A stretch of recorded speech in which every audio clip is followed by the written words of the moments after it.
పెట్టుబడి పెట్టినా దానికి అంతకంత ఆ లాభాలు ఒకటి, నెక్స్ట్ నేమ్ ఒకటి, ఫేమ్ ఒకటి, బాగా సక్సెస్ అవ్వాలంటే బిజినెస్ కోలేను, నాకు రిస్క్ మైండే లేదు అనుకున్నారా, మ్యూచువల్ ఫండ్స్కి వెళ్ళిపోండి. ఇది కూడా నమ్మిన వాళ్ళు, పొలాన్ని స్థలాన్ని నమ్మిన వాడు చెడిపోయినట్టు చరిత్రలో లేదంట.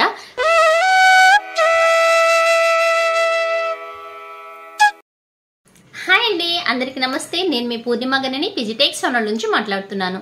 నేను బాగున్నానండి, మీరందరూ చాలా చాలా బాగుండాలని కోరుకుంటూ, నిన్న చేసినటువంటి వీడియోకి రిప్లైగా మనం అన్ని రకాల డిపాజిట్స్ చేస్తాము, సేవింగ్స్, మనీ సేవింగ్స్ అవి ఇవి చేసినా కూడా గోల్డ్ ఈజ్ అల్టిమేట్ అని అయితే యామిని కృష్ణ గారు అయితే నాతో కామెంట్ చేయడం జరిగింది. తన ఎక్స్పీరియన్స్ ఏంటంటే ఆల్మోస్ట్ ఆఫ్టర్ కరోనా నుంచి తను గోల్డ్ మీద ఇన్వెస్ట్ చేస్తున్నట్లు. సో తను ఇన్వెస్ట్ చేసేటువంటి అమౌంట్ అంటే గోల్డ్ తనని చాలా అంటే కష్టకాలంలో ఆదుకునిందని.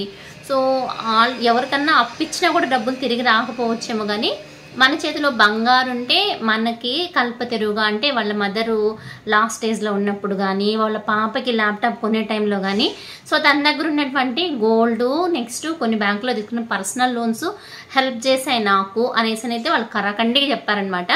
నేను గోల్డ్ని అల్టిమేట్ అంటానండి. ఎప్పుడు కానీ మన చేతిలో ఉన్నటువంటి లిక్విడ్ క్యాష్ కింద నేను తీసుకున్నాను అనమాట. కాకపోతే మనం ఒకే దాంట్లో ఇన్వెస్ట్ చేయకూడదు అనే ఉద్దేశంతో ఎవరికి ఏది వెసులుబాటు ఉంటే దాంట్లో ఇన్వెస్ట్ చేయాలని అయితే చెప్పానమాట. సో ఆ విధంగా ఈరోజు ఒక 10 అసెట్స్ గురించి మనం డిస్కస్ చేసుకుందాం. అసెట్స్ అంటే ఏదో తీసుకొచ్చి ఆస్తులను ఎత్తున పెట్టుకోవడం కాదండి. మనం చేసేటువంటి ప్రతి స్కిల్, ప్రతి వర్క్, ప్రతి బిజినెస్, ప్రతి పని మనం ఎక్కడెక్కడ ఎలా ఇన్వెస్ట్ చేస్తున్నాము, ఐదర్ డబ్బు కావచ్చు, మన టైం కావచ్చు, మన యొక్క స్కిల్ కావచ్చు, ఎలా ఇన్వెస్ట్ చేస్తే మనము లోయర్ మిడిల్ క్లాస్ కావచ్చు, మిడిల్ క్లాస్ కావచ్చు, లేదా పూరే కావచ్చు, లేదా ఓ మోస్తరుగా ఉండే వాళ్ళైనా కూడా ఇంకా రిచ్ అవ్వడానికి, 1000 సంపాదించే వాళ్ళు 1,00,000 సంపాదించవచ్చు, లక్షాధికారి కోటీశ్వర్లు కావచ్చు, కోటీశ్వర్లుగా ఇంకా ఆ పైన కూడా వెదగచ్చు అనమాట. అందుకోసం మన అసెట్స్ ఎలా ఇన్వెస్ట్ చేయాలా, అందులో నెంబర్ 1 వచ్చి నేనైతే బిజినెస్ అంటానండి. సో ఏమో బిజినెస్ అంటే భయపడిపోకండి, ఓ కోట్లు లక్షలు ఏమి అవసరం లేదు, 1000 రూపాయల నుంచి కూడా బిజినెస్ చేయొచ్చండి. ఎంత చెట్టుకి అంత గాలి అనేది ఈ బిజినెస్లో ఉంటుందన్నమాట. కాకపోతే కాస్తంత ఓపిక, కోసంత నేర్పరితనం, కొంచెం చేతి పను, స్కిల్లో, లేదంటే కొంచెం నేర్పరితనం ఉంటే సరిపోద్ది బిజినెస్లో అంటాను నేను. ఫర్ ఎగ్జాంపుల్ పెద్ద ఇదేమి కాదు, మన వీధుల్లో జరిగేటువంటి ఇడ్లీ బండిలండి, బోండా బజ్జీల బండి, పానీపూరి అండి, అంత దాకెందుకు ఏ బిజినెస్ అయినా, శారీస్ కావచ్చు, బ్యూటీ పార్లర్ కావచ్చు, లేదంటే ఇప్పుడు జరుగుతున్నటువంటి హాస్పిటల్స్ కూడా బిజినెస్గానే రన్ చేసుకుంటున్నాము. మన స్కిల్స్ ఏదైతే ఉందో, మనకి ఎందులో అయితే తెలివితేటలు ఉన్నాయో, మనం ఎవరి దగ్గర అయితే ఈ పని అయితే మనం చేయించుకోగలము, దీని నుంచి మార్జిన్, లేదంటే ఒక దాన్ని ఏమంటారు, నాకు ఒక బ్రాండ్ కావాలా. సో ఫర్ ఎగ్జాంపుల్ నా ఛానల్ అనుకోండి, పిజిటెక్స్, నాకు బ్రాండ్ కావాలా, కొంచెం నిదానంగా గ్రో అయినా పర్వాలేదు, నేను మంచి మంచి కంటెంట్స్ ఇస్తానని నేను అనుకున్నట్టుగా. సో ఒక బిజినెస్లో నేను పలానా బిజినెస్ పెట్టాలా, దానికి ఒక పేరు పెట్టేసి దానికి బ్రాండ్ కావాలా. సో అలా అనుకునే వాళ్ళు కొంతమంది అయితే, కొంతమంది వచ్చి నేను పెట్టిన పెట్టుబడి పెట్టిన రోజు నుంచే నాకు ఇన్కమ్ రావాలా. ఫర్ ఎగ్జాంపుల్ ఈ పానీపూరి బండి కానీ, ఇడ్లీ బండి కానీ, వాళ్ళు ఒక 1000 రూపాయలు పెట్టుబడి పెట్టి పిండో, చట్నీలు, సాంబార్లు ఇట్లాంటివి రెడీ చేసుకుని ఒక బండి మీద పెట్టేసుకుంటారు. అది రెంట్కి తీసుకుని ఒక 20 రూపాయలకి అట్లా. సో వాళ్ళు పెట్టిన పెట్టుబడి ఆ రోజుకి వచ్చేస్తుంది అనమాట. పెట్టుబడి ప్లస్ వాళ్ళ కష్టము ప్లస్ దాంట్లో ఇన్కమ్. సో ఇలా అప్పటికప్పుడే పెట్టుబడి రావాలా అనుకునే వాళ్ళు ఒక రకము, లేదు నాకు బ్రాండ్ అనమాట. సో మన హైదరాబాద్లో ఈ మధ్య బాగా ట్రెండ్ అయినటువంటి liver, double liver, triple liver అనేసి ఒక ఇడ్లీ కొట్టు, అంటే మటన్ చికెన్ కర్రీ ఒక కొట్టు ఒకటి బాగా ఫేమస్ అయింది కదండి. సో దాని పేరు అయితే మర్చిపోయాను, ఆ అక్క పేరు గుర్తు రావట్లా. ఒకవేళ గుర్తొస్తే మీకు చూసినట్టే కామెంట్ పెట్టండి. ఆ విధంగా ఒక బ్రాండ్ ఇమేజ్ క్రియేట్ చేసుకోవాలా అంటే చిన్నది కానీ పెద్దది కానీ, కిల్లి కొట్టులు కానీ, బడ్డీ కొట్టి కానీ, పలానా అరటిపండ్ల వ్యాపారం కానీ, ఇట్లా ఏ బిజినెస్ అయినా కూడా సో మనం పెట్టేటువంటి బిజినెస్ ఒకే దగ్గర ఆగిపోవటమా, లేదా బ్రాంచెస్గా మార్చుకోవటమా, ఫ్రాంచైజ్గా ఇవ్వడమా, చాలా రకాల సూపర్ మార్కెట్లు ఇప్పుడు ఫ్రాంచైజ్గా రన్ అవుతా ఉన్నాయి. అది ఎలా అంటే నేను వ్యాపారం చేయగలుగుతా, కాకపోతే దాంట్లో మెటీరియల్, సరుకు నా వల్ల కాదు, నేను ఒక ప్లేసు, నేనైతే అక్కడ మ్యాన్ పవర్ నుంచి వ్యాపారం చేయగలుగుతాను అంటే ఆ ఫ్రాంచైజ్ నేమ్ ఉంటుంది కదా, వాళ్ళ నేమ్తో వాళ్ళు మెటీరియల్, సరుకు అన్నీ మనకి ప్రొవైడ్ చేస్తారనమాట. మనం జస్ట్ అక్కడ మెయింటైన్ చేసి ఆ వ్యాపారాన్ని రన్ చేసిన దానికి మనకి ఇంత అమౌంట్ అనేసి మనకు పర్సంటేజ్ ఇస్తారు, తను ఫ్రాంచైజ్ తీసుకోవడానికి మనం అడ్వాన్స్ కట్టడం అనమాట. సో ఇదొక అసెట్, అంటే ఇది అల్టిమేట్ అంటాను. ఏ విధమైన పెట్టుబడి లేకుండా మన యొక్క తెలివితేటలను అంత ఎంత పెట్టుబడి పెట్టేసుకొని మనము ఇందులో ఎంత పెట్టుబడి పెట్టినా దానికి అంతకంత ఆ లాభాలు ఒకటి, నెక్స్ట్ నేమ్ ఒకటి, ఫేమ్ ఒకటి, బాగా సక్సెస్ అవ్వాలంటే బిజినెస్ స్టార్ట్ చేసి బిజినెస్ రన్ చేయాలన్నమాట. అబ్బా మా వల్ల కాదు, మేము బిజినెస్ చేయలేము అనుకుంటారా?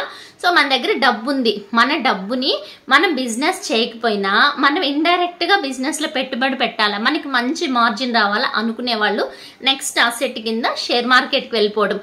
షేర్ మార్కెట్ మొత్తం ఇన్వెస్ట్మెంట్ అంతా బిజినెస్ల మీదే పెడుతుందండి. రియల్ ఎస్టేట్ కావచ్చు, ఫార్మా కావచ్చు, ఎల్ఐసీలు కావచ్చు, కంపెనీలు, పెన్షన్స్, గవర్నమెంట్ అన్నిటి మీద పెట్టుబడులు పెట్టేది వచ్చి డైరెక్ట్ షేర్ మార్కెట్. అంటే మనం బిజినెస్ చేయము, కానీ బిజినెస్ చేసే వాళ్ళకి మన డబ్బుని పెట్టుబడిగా పెడుతున్నాం అనమాట. సో అంత రిస్క్ నేను తీసుకోలేను, నాకు రిస్క్ మైండే లేదు అనుకున్నారా, మ్యూచువల్ ఫండ్స్కి వెళ్ళిపోండి. ఇది కూడా మంచి అసెట్టే, అంటే మనకి మార్జిన్ వస్తుంది. అరౌండ్ లాంగ్ డ్యూరేషన్లో మనకి దాపు 1 రూపీ నుంచి 1.5 రూపీస్ వరకు మార్జిన్ ఇస్తుంది. ఆల్మోస్ట్ అలా 12% వరకు మార్జిన్ ఇచ్చేటువంటి నెంబర్ ఆఫ్ మ్యూచువల్ ఫండ్స్లో అందులో టైప్ ఆఫ్ మ్యూచువల్ ఫండ్స్ కూడా ఉన్నాయి. నెంబర్ 3 మ్యూచువల్ ఫండ్స్ అంటాను. ఇట్లా కాదు నేను మ్యూచువల్ ఫండ్స్లో కూడా పెట్టలేను, సో మ్యూచువల్ ఫండ్స్లో పెడితే ఎలా ఇన్వెస్ట్ చేస్తానంటే అది కూడా తీసుకొచ్చి బిజినెస్ల మీదే పెడుతుంది. కాకపోతే మ్యూచువల్ ఫండ్స్లో ఒక క్యాపిటల్, ఆ యొక్క మ్యూచువల్ ఫండ్స్ని మెయింటైన్ చేసేటువంటి ఫండ్ మేనేజర్ ఉంటారు. తను మనం సెలెక్ట్ చేసుకునేటువంటి ఫండ్ని పట్టించి ఎందులో ఇన్వెస్ట్ చేయాలని డిసైడ్ అయి పెడతారు. అందులో ఈక్విటీనా, బ్యాలెన్స్డా, ఫ్లెక్సీనా, డెట్ ఫండ్స్ అనేది మనకి ఎంత మార్జిన్ ఇంట్రెస్ట్, మనకి ఎంత మార్జిన్ ఆఫ్ ప్రాఫిట్ కావాలంటే దాంట్లో మనం సెలెక్ట్ చేసేదాన్ని బట్టించి మన ఏజ్ గ్రూప్, క్యాడర్ని బట్టించి దాంట్లో ఇన్వెస్ట్ చేయడం జరుగుతుంది అనమాట. సో ఇది కాదు, ఈ 3 కాకుండా బిజినెస్ వద్దు నాకు, ఇట్లా షేర్ మార్కెట్ వద్దు, మ్యూచువల్ ఫండ్స్ వద్దు అంటే రియల్ ఎస్టేట్ అంటాను. బాగా భూమిని నమ్మిన వాళ్ళు, పొలాన్ని, స్థలాన్ని నమ్మిన వాడు చెడిపోయినట్టు చరిత్రలో లేదంట. కాకపోతే ఆ భూమి అయితే మనల్ని ఏం పాడు చేయదు, ఆ భూమిని అమ్ముతారే మధ్యవర్తులు ఉన్నారు వాళ్ళ దగ్గర తస్మా జాగ్రత్త. ఎట్లా అంటే ఒక్క స్థలాన్ని ఒక్కదాన్ని 10 మందికి 20 మందికి కూడా అంటగట్టేస్తున్నారు. మోసాలు నెంబర్ 1 అనమాట. హై రిస్క్ హై ప్రాఫిట్ ఉండేటువంటి ది బెస్ట్ ఎర్నింగ్ బిజినెస్ అంటే ఒక పొలాలు, స్థలాలు, ఫ్లాట్స్, ఇళ్ళు ఇట్లాంటివి అంటాను. కాకపోతే జాగ్రత్తగా మనం దీంట్లో పెట్టుబడి పెట్టాలా. మన దగ్గర డబ్బు ఉంది, మనము బిజినెస్ చేసే మైండ్ కాదు, లేదా బిజినెస్లో పెట్టుబడి పెట్టే మైండ్ కాదు, మనకి ప్రాపర్టీ కనిపించాలా, మనకి ప్రాపర్టీ కావాలా అనుకునే వాళ్ళు ది బెస్ట్ ఇన్వెస్ట్మెంట్ రియల్ ఎస్టేట్కి వెళ్ళిపోవచ్చు. రియల్ ఎస్టేట్ కూడా నాకు వద్దబ్బా, నాకు భయము, నేను పెట్టను అనుకున్నారా, మనదేనబ్బా గోల్డ్. నెక్స్ట్ అసెట్ వచ్చి గోల్డే అంటాను. ఐదర్ ఫిజికల్ గోల్డ్ కావచ్చు, మనకి ఆభరణాలు కావాలా, ఆర్నమెంట్స్ కావాలా, మనం వేసుకొని మనము అనుభవిస్తా, మన యొక్క ఆస్తి పెరగాల అనుకుంటే ఆభరణాలు కొనుక్కోండి. నేను ప్రొటెక్ట్ చేయలేను, నాకు ఇప్పుడు ఆభరణాలు అవసరం లేదు అనుకుంటే కడ్డీలు, కాయిన్స్, బిస్కెట్లు ఇట్లాంటివి మేము ఫిజికల్గా మెయింటైన్ చేయడం కష్టం, దాచిపెట్టడం ఇబ్బంది అనుకుంటే but to go digital gold bonds, sovereign gold bonds either post ఆఫీస్లో కానీ, డిమాట్ అకౌంట్లో కానీ, ఎవర్ గ్రీన్ అంటే ఎప్పుడు కూడా మనకి ఈ యొక్క డిమాట్ ఖాతాల్లో షేర్ మార్కెట్లో రన్ అవుతున్నాయంటే ఎస్జీబీ బాండ్స్ అని కొట్టారు అంటే డిమాట్ ఖాతా కనుక మనకు ఉండిందంటే మనం అందులో వెళ్ళి ఇన్వెస్ట్ చేయొచ్చంట. అందులో ఉండేటువంటి బెస్ట్ ఏంటంటే 2.5% ఇంట్రెస్ట్. నెక్స్ట్ మార్కెట్లో గోల్డ్ కాస్ట్ ఎంత అయితే పెరుగుతుందో అంత కాస్ట్ అయితే పెరుగుతుంది. కాకపోతే గోల్డ్ పెరిగింది, పెరిగిపోతుంది అంటారు, కానీ దీంట్లో మనకి margin of income or interest వచ్చి దాదాపు 9 to 10% అంట. Comparing to share market, mutual funds, real estate కన్నా తక్కువ మార్జిన్ ఆఫ్ ఇన్కమ్ జనరేట్ అవుతుంది. కాబట్టి గోల్డ్ మనకి మీడియం అంటే మీడియం అసెట్ కింద తీసుకుంటాం. అంటే ఇందులో మనకి ఆదాయం అయితే ఉంటుంది, మార్జిన్ కనిపిస్తుంది, మన కళ్ళకు కూడా కనిపిస్తుంది రేటు పెరిగినట్టు. కాకపోతే ఒకటి కంపేర్ చేయండి, లాస్ట్ ఇయర్కి ఈ ఇయర్కి పెరిగిందే కానీ before corona after corona variation ఉందే కానీ బిఫోర్ కరోనా ముందు పెద్ద అంటే ఫ్లాట్గా కాస్ట్ పెరిగింది అంతే తప్ప అని అయితే ఏం పెరిగిపోలేదు. రియల్ ఎస్టేట్ లాస్ట్ ఇయర్ మనము 20,000 ఉన్న అంకణము ఈ ఇయర్ మనం దాన్ని చూస్తే 1,20,000 కావచ్చు, 2 లక్షలు కూడా కావచ్చు. అంటే అంత ఇన్డెప్త్గా మనకైతే మార్జిన్ ఆఫ్ కాస్ట్ అయితే పెరగలేదు. కాకపోతే మనకి ఎప్పుడు అవసరమైన లిక్విడిటీ క్యాష్ అనేది గోల్డే అంటాను. నెక్స్ట్ వచ్చి క్యాష్, లిక్విడ్ క్యాష్ మన చేతిలో ఉండాలా. లిక్విడ్ క్యాష్ ఎందుకు, ఎమర్జెన్సీ పర్పస్ అంటే లేదండి. ఏ మార్కెట్ కుదేలైనా ఎప్పుడే అవసరమైన, ఈవెన్ కరోనా టైంలో అయినా కూడా డబ్బులు చేతిలో ఉండేవాడు బిందాస్గా బతికాడు. ఎప్పుడైతే మనకి ఎన్ని రకాల పెట్టుబడులు ఉన్నా కూడా డబ్బు లేనివాడు అవస్థ పడ్డాడు. నువ్వు ఎంత పెట్టుబడులు పెట్టాలన్నా, ఎంత ప్రాపర్టీస్ ఉన్నా మన చేతిలో లిక్విడ్ క్యాష్ అనేది మస్ట్ అండ్ షుడ్గా ఉండాలా. ఆ లిక్విడ్ క్యాష్ చేతిలోనే పెట్టుకుంటావా అంటే దానివల్ల ఏం పెద్ద ఇది లేదు కదా.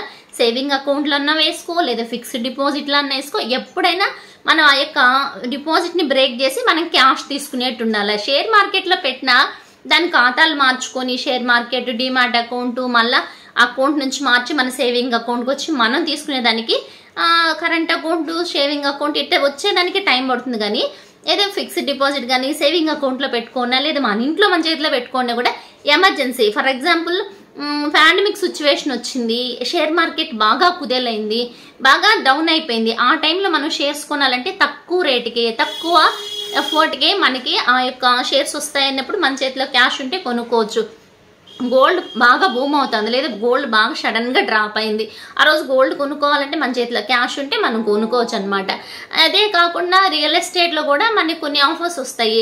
సో అట్లాంటి టైంలో కాస్ట్ తగ్గింది అన్నప్పుడు మనం కొనుక్కోవాలంటే మన చేతిలో క్యాష్ ఉండాలి. సో మన దగ్గర ఎన్ని రకాల వ్యాపారాలు, ఎన్ని అసెట్స్, ఎన్ని ప్రాపర్టీస్ ఎన్ని ఉన్నా కూడా లిక్విడ్ క్యాష్ ఎమర్జెన్సీ పర్పస్ మనం ఎంతవరకు కంఫర్టబుల్గా ఆ క్యాష్ని హోల్డ్ చేసుకొని పెట్టుకోగలము. అట్ ద సేమ్ టైం అది ఇన్ఫ్లేషన్ తట్టుకునేట్టున్నాలి. తీసుకెళ్లి బీరువాలో పెట్టేస్తే అది వాల్యూ పెరగదు.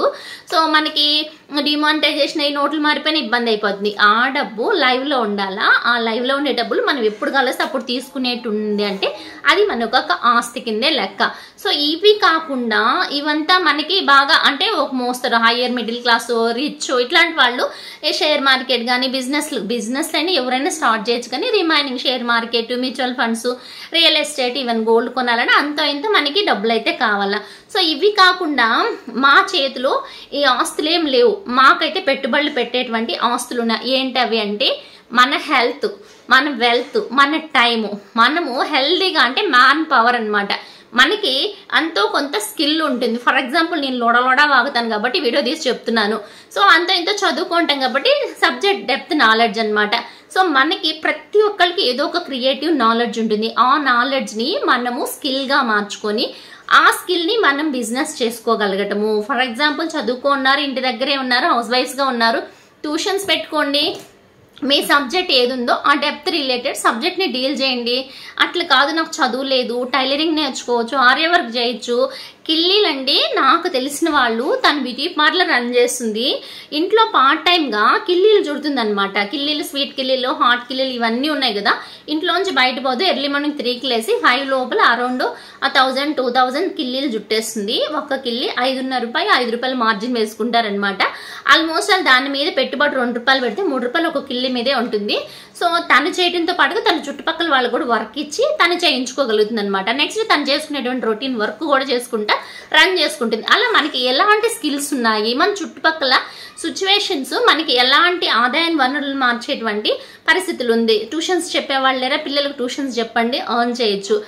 టైలరింగ్ వాళ్ళు లేరా, టైలరింగ్ షాపే లేదా టైలరింగ్ నేర్చుకున్నారా, లేదా ఫాల్స్ ఇట్లాంటివి ఏదో ఒకటి. అంటే టైలరింగ్ రాదు, హెమ్మింగ్ చేయడం కానీ, పాల్సులు కుట్టడం కానీ, లేసులు కుట్టడం కానీ ఇవేం రాదా, వాటి రిలేటెడ్ మెటీరియల్స్ పెట్టుకోవడం కానీ. టైలర్స్ ఎక్కువ ఉన్నారు మీ చుట్టుపక్కల, మెటీరియల్స్ లేవు, అలాంటి మెటీరియల్స్ పెట్టుకోవడం కానీ. ఇట్లా కాదు, మా స్కిల్స్, మన టైంను కూడా పెట్టుబడిగా పెట్టి చేసేటువంటి పనులు చాలా ఉన్నాయి. ఇప్పుడు నెంబర్ ఆఫ్ మీరు పార్ట్ టైం చేస్తారా, ఫుల్ టైం చేస్తారా, ఇవేమి కాదు నేను ఇంటి దగ్గరే ఉంటాను, పిల్లలను చూసుకుంటాను అంటే చిన్నది. అంటే మన చుట్టుపక్కల బాగా ఎడ్యుకేటెడ్ జాబ్స్ చేసేవాళ్ళు ఉన్నారు. బేబీ కేర్ సెంటర్స్ పెట్టుకుని 1 or 2 hours ఆ పిల్లల్ని ఎంగేజ్ చేసినా కూడా మంచి ఇన్కమ్ అయితే మనం జనరేట్ చేసుకోగలుగుతాం. ఇవే కాకుండా మనం ఇంట్లో ఉండి మనం చేసే పనుల్ని రికార్డ్ చేసుకొని యూట్యూబ్లో కానీ, ఇన్స్టాలో కానీ, ఫేస్బుక్లో కానీ ఇట్లాంటి సోషల్ మీడియా యాప్స్ యూటిలైజ్ చేసుకొని వాటిలో అప్లోడ్ చేయడం వల్ల కూడా ఒక స్టేజ్ వచ్చినాక అది మోనిటైజేషన్ అయ్యి మనకి డబ్బునైతే జనరేట్ చేసి పెడుతుంది. కాకపోతే ఇది పాజిటివ్ ఇన్కమ్గా కూడా క్రియేట్ అవుతుంది. ఎలా అంటే ఒక్కసారి రికార్డ్ చేసిన పెట్టిన వీడియో ఎన్ని సంవత్సరాలైనా చూసినప్పుడంతా మనకైతే యాడ్ పడినప్పుడంతా అమౌంట్ జనరేట్ అవుతుంది. సో ఇలా ఒక్కసారి చేసిన పనికి పాజిటివ్ ఇన్కమ్గా క్రియేట్ అయ్యి మన యొక్క అసెట్గా మారడం అనమాట. అంటే మనకి ఏ స్కిల్ ఉన్నా, మనకి ఏ టైంలో మనం ఏ పని చేసినా రికార్డ్ చేసి పెట్టడం ఒకటే మనం చేసేటువంటి పని. కాకపోతే అందులో కంటెంట్ కరెక్ట్గా ఉండాలా, ఏ కంటెంట్ అయినా ఈ కంటెంటే పెట్టాలని అయితే ఏం లేదండి. ప్రతి కంటెంట్కి దాని తగ్గ వ్యూస్, దాని తగ్గ రెమ్యునరేషన్స్ అవి జనరేట్ అవుతానే ఉంటాయి అన్నమాట.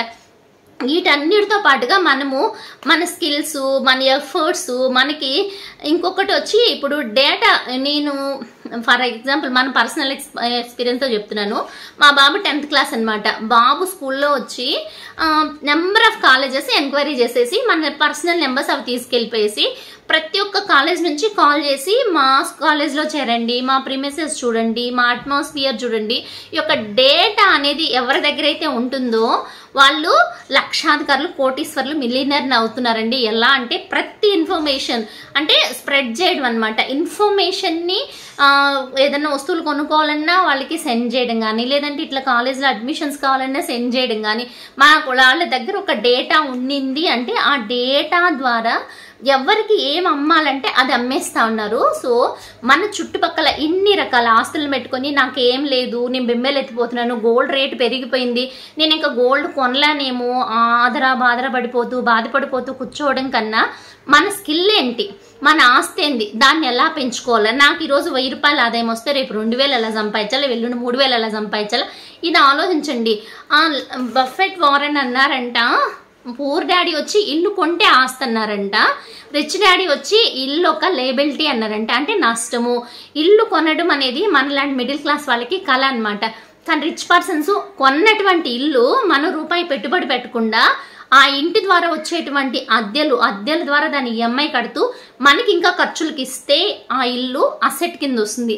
లేదు ఆ ఇంటికి ఈఎంఐలు మనం సంపాదించి కడతా ఉండి 30,000 40,000 కట్టాము అంటే అది పూర్తయినాక మన చేతికి వచ్చే లోపల దాని యొక్క ఓన్లీ స్థలం కాస్ట్ పెరగచ్చేమో కానీ ఇంటి యొక్క అంటే దాని వాల్యుయేషన్ పడిపోతుంది. ఇల్లు కట్టినాక పాత పడిపోతుంది కదా, వాల్యూ ఉండదు. సో మళ్ళీ తిరిగి కట్టాల్సి వస్తుంది అన్నమాట. సో మనం ఇక్కడ కట్టుండేది డబ్బులు పెట్టుండేది వచ్చి నేలకి ప్లస్ ఇంటికి పెట్టాం కాబట్టి మనకి నష్టమే కింద లెక్క.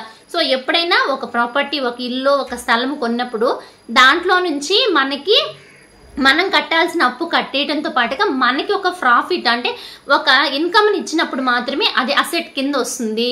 లేదు నేను అప్పు చేసి అప్పులు కట్టుకుంటా ఉంటానంటే అది లయబిలిటీస్ కింద వస్తుంది. సో ఇన్ని రకాల అసెట్లు మన దగ్గర పెట్టుకొని మనం ఏమీ లేదని బాధపడడం నిజంగా తెలివి తక్కువ తనమే అవుతుందండి. సో ఇప్పుడే బయలుదేరండి, మన అసెట్లు ఏమున్నాయో వాటిని ఫిల్ఫిల్ చేసుకొని మనం ఆర్థికంగా స్థిరపడదాం.